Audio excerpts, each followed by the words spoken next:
Free to play, sweet Hydra team. I'm super excited. Let's go.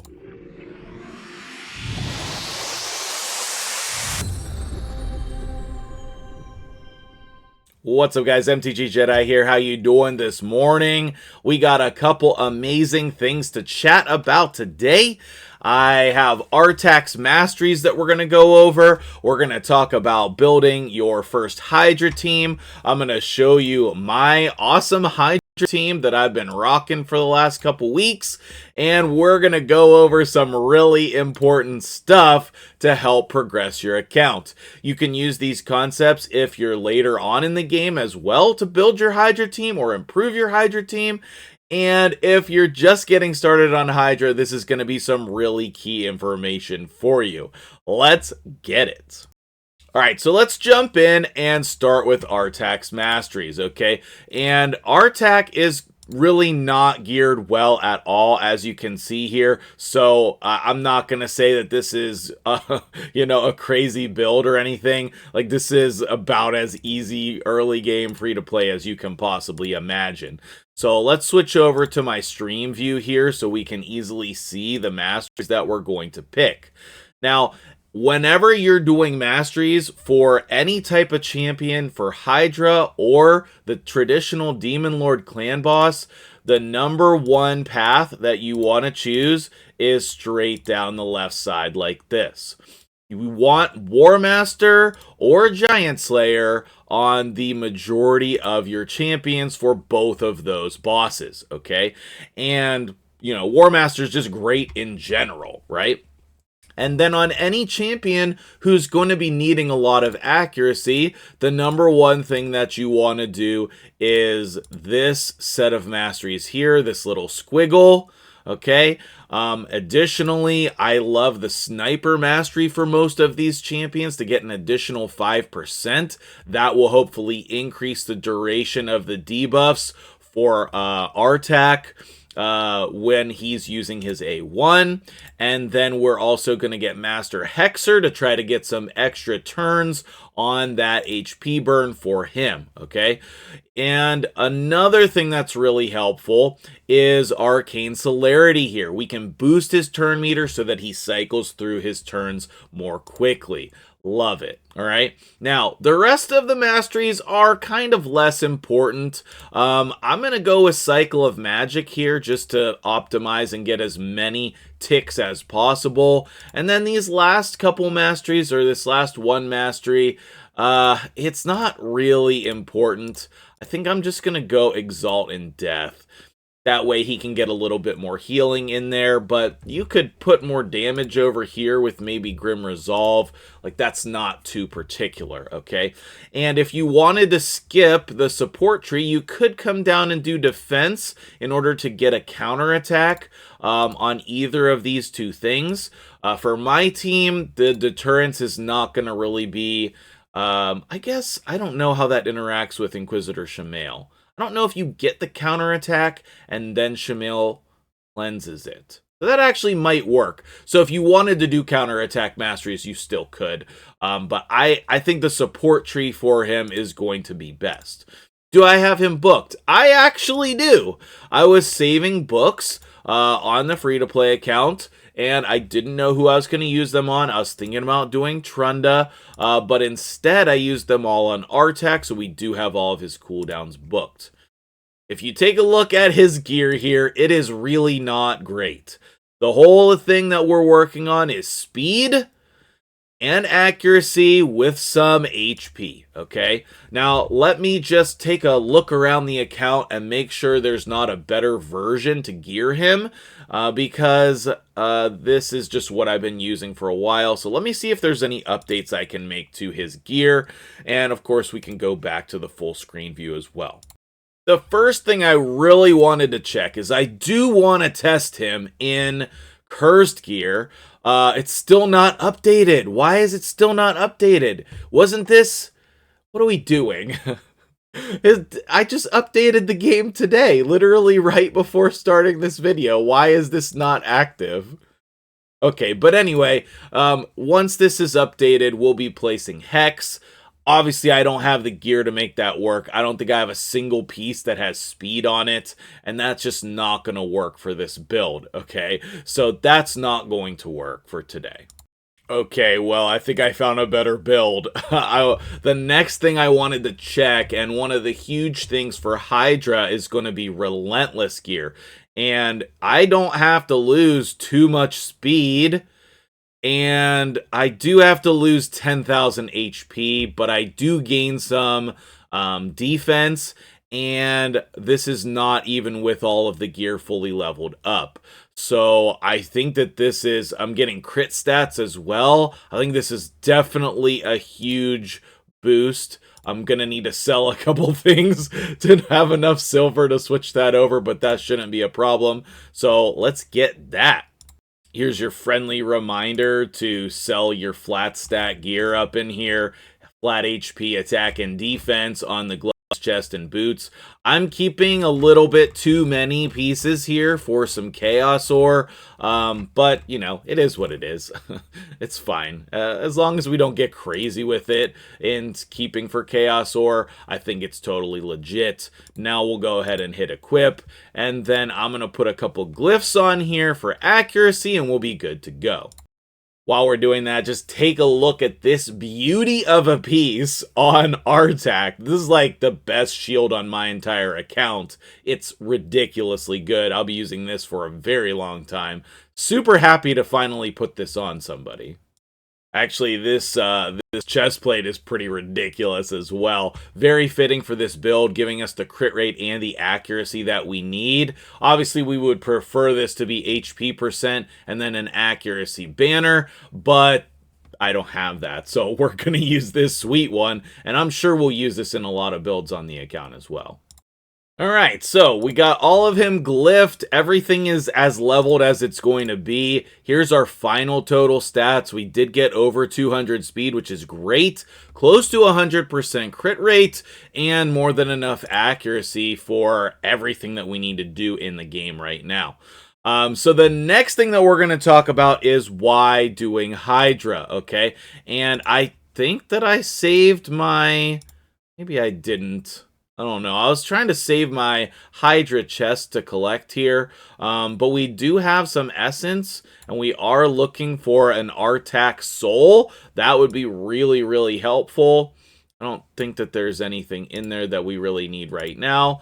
So did I save the chest? Okay, perfect. And so one of the main reasons why you want to do this content is because you are going to get soul stones, you are going to get clan gold, you're going to get mithrala fragments.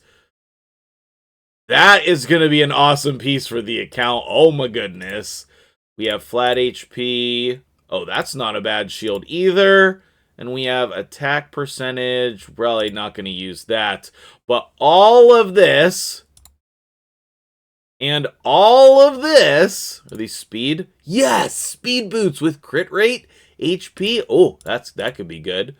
Accuracy, that one's not very good. That one's not very good. And that one, with this one, we can just sell. Yep. But you can see we're getting soul stones, and as a free-to-play player, this is the main way that you're going to get soul stones. So you should be doing Hydra. Even if you can only get this first chest here, it's still worth it. I've been doing Hydra on the free-to-play for 2 months. I mean, as soon as I could get this chest here, that's as soon as I started caring about Hydra, okay? Because you can get all of this stuff still. You can get 1 to 2 mithrala fragments and clan gold from the first novice chest. Now, ideally, your goal should be to get 7 million damage and be able to get the top chest here, and your clan be taking down normal. And once you do that, then you can start working on your hard and, you know, getting your 20 million damage, and then make some progress from there. If you're interested in some other late game, mid game, late game, other team options for Hydra, please check out the Hydra playlist. I'll try to link that at the end of this video. And for now, why don't you just take a pause from the video and hit the like button? That would really help me out. So, the next thing that we want to talk about is the team that I'm going to use today. And we were already right there, so I don't know why I clicked out of it, but let's take a look at the team, okay? Now, this is the team right here. So, we have Deacon in the lead, and that's going to allow us to boost the turn meter as much as possible to get as many turns and hits in before the Hydra heads start doing all of their abilities. The main way that we're going to boost is with Inquisitor Shamael and the Fear Head over here. We're also going to run Pythion as our reviver. Rio is my cleanser and does a little bit of debuffs and healing. We have Artak and Trunda as our damage dealers. Now, obviously, you're not going to have all of these, so what are the key components here, okay? Deacon, a majority of you are going to have, and he has that cruelty blessing, which is so important for Hydra, giving you a ton more damage, okay? Pythion can be really any reviver. It can be Scylla the Drakes, it can be Arbiter, it can be, you know, legendaries or other epics. It doesn't matter. He is just this spot. You really want a reviver in your team that is super tanky, okay? You really want 2 damage dealing champions in your team. Artak is probably going to be one that we're focusing on in this video. And then I use Trunda, but she's super slow, guys. She's super slow. You could easily use Magnar. He just doesn't pair well with Artak because of the HP burns. You can just use whatever damage dealers are good on your account. You can use an Arena Nuker. You can use some of the higher profile Hydra champions. But your Arena Nukers are going to be very good in normal Hydra. And even hard if your team is survivable enough. Rio, that spot is going to be specifically for a healer. As soon as I get Mithrala, which let's go check on her fragments here in a second. As soon as I get Mithrala, that's going to replace Rio in this spot. So the Rio spot is not important at all. That's going to be Mithrala in my team. I do need somebody with resistance.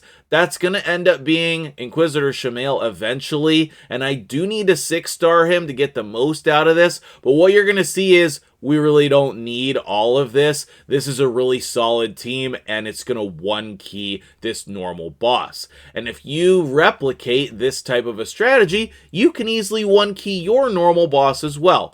Let's flip over, check on the Mithrala fragments, and then we'll start the run.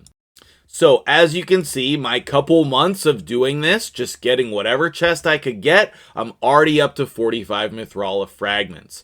So that'll take me another month or 2 at most, and then I'm going to have Mithrala on this account, and what a huge boost that will be. Please start trying to get Mithrala right now, please.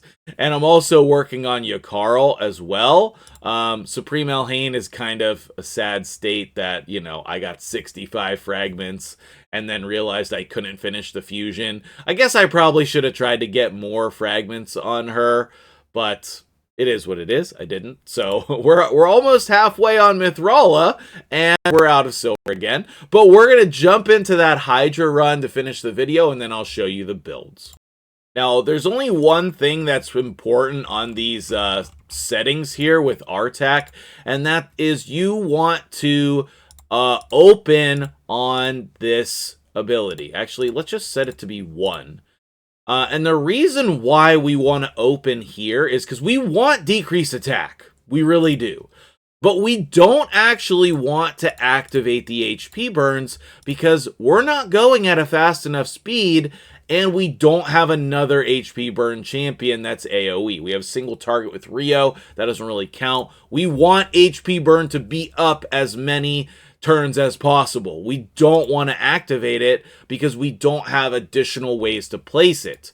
We want to do this and then do the extension, and then if we still have it up, then we can do this. But we do want the decrease attack. That's going to be really important for survival. So I am going to actually name this normal 1-key.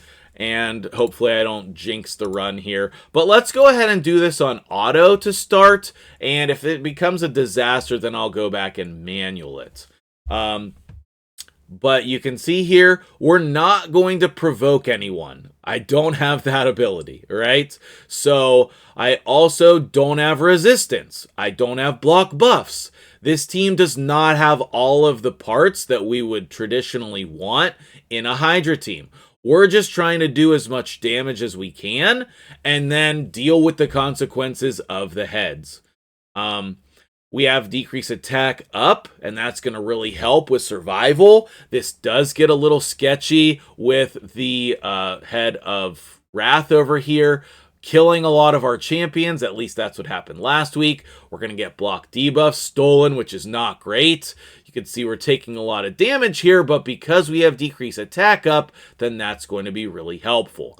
I don't have any way to steal buffs back, right? So this team is not perfect, but it does have all of the basics of the team that we need, okay?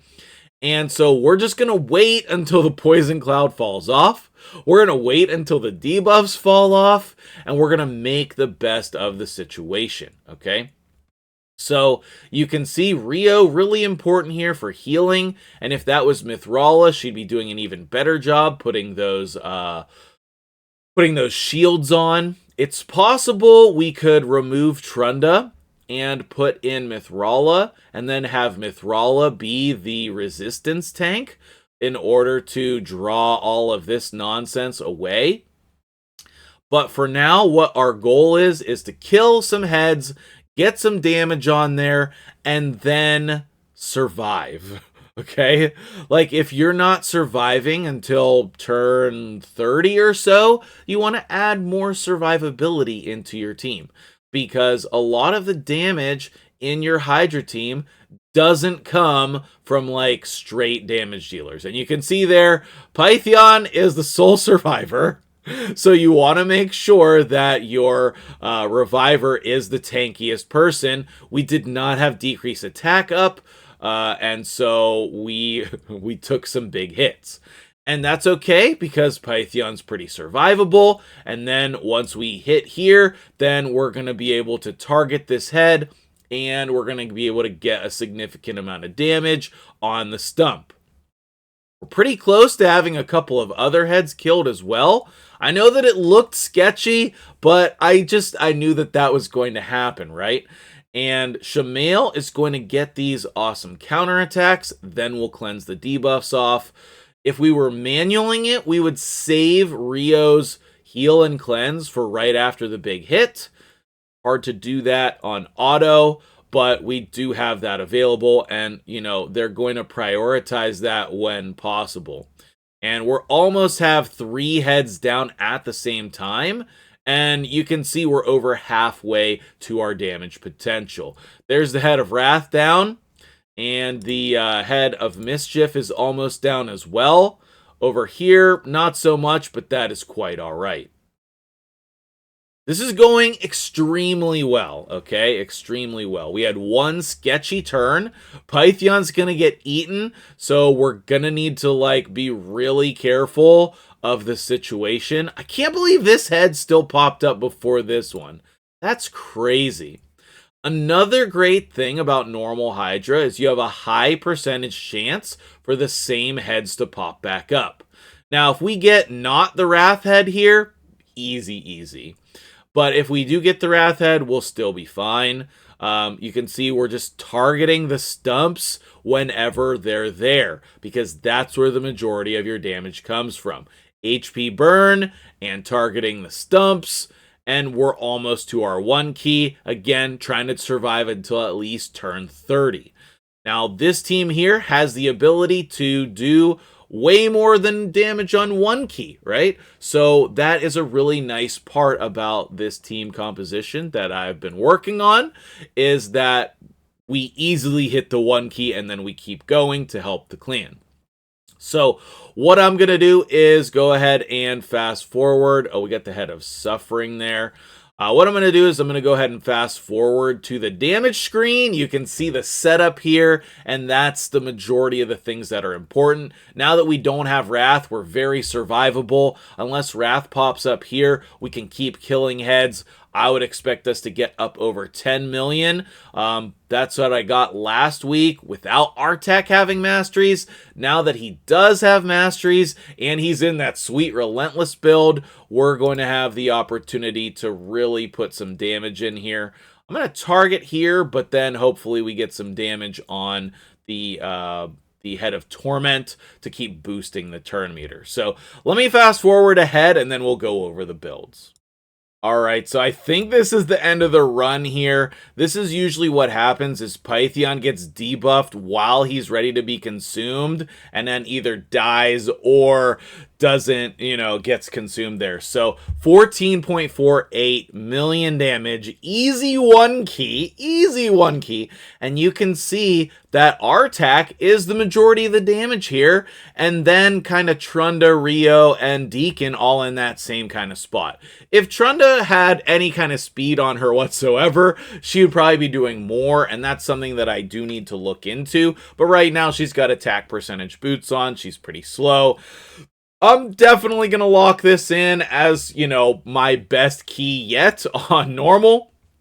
And then we do have a sweet 100 debuffs in a single Hydra battle. That's an amazing one as well. Make sure you're doubling up on your clan quests. And let's go ahead and take a look at the builds. I'll go ahead and collect my clan gold later. So we have Pythion. This is the build that I use in every area of the game. He's tanky stats. He's fast. He's got accuracy in order to land his Brimstone. We have the Trunda. She has Soul Reap on her. And as you can see, she's very slow. 135. But at 135, I have really good stats on her for this early game account. I still have an accuracy banner on her from early game because I don't have an attack banner yet, but it has a lot of attack on it, so we're still rocking the accuracy banner for now. We have Rio over here. This is my normal clan boss build that I use in every area of the game. I do have crit rate gloves on her, which is fine for my build because we have some survivability and accuracy. We have the Artak build that we already went over in Relentless. Sorry about that. I have a guy coming over my house. And then we actually have Deacon in Relentless as well, which I kind of forgot about, but it's been an awesome build. He's only at 224, which I would love to be a lot faster than that. So maybe I'll work on his build as well, but the Relentless proved to be awesome. And then who was the last one? Inquisitor Shamail is not in the best build. He is also pretty slow, 161, but we were able to make him survivable enough. Eventually, I'd love to have accuracy and resistance on him and try to make him the resistance tank, but for now, this is a pretty solid build for level 50, and then obviously we got cruelty on there as well to help out in that. What do you think of this team? Let me know in the comments below, and I will see you guys in the next video. Thank you so much for watching.